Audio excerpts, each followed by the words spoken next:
বন্ধুরা, কি হবে যদি একসাথে 350টা রকেটকে জ্বালানো হয়? তাহলে রকেটগুলোর কি অবস্থা হবে চলুন দেখে আসি।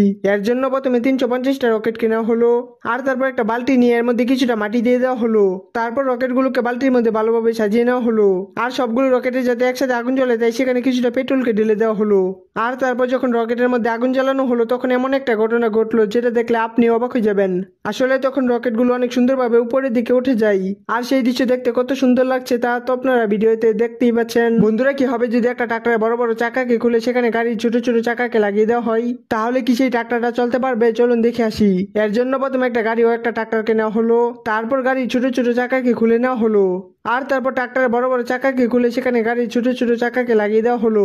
তারপর যখন ট্রাক্টরটাকে চালানো হলো তখন এমন একটা ঘটনা ঘটলো যেটা দেখলে আপনি অবাক হয়ে যাবেন।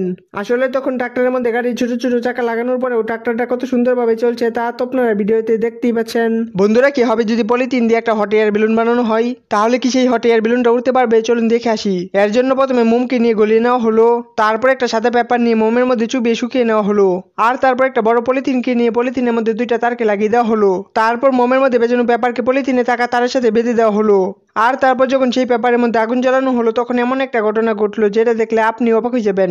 আসলে তখন পলিথিনে তৈরি হট এয়ার বেলুনটা উড়ে চলে যায়, আর সেই দৃশ্য দেখতে কতটা সুন্দর লাগছে তা তো আপনারা ভিডিওতে দেখতেই পাচ্ছেন।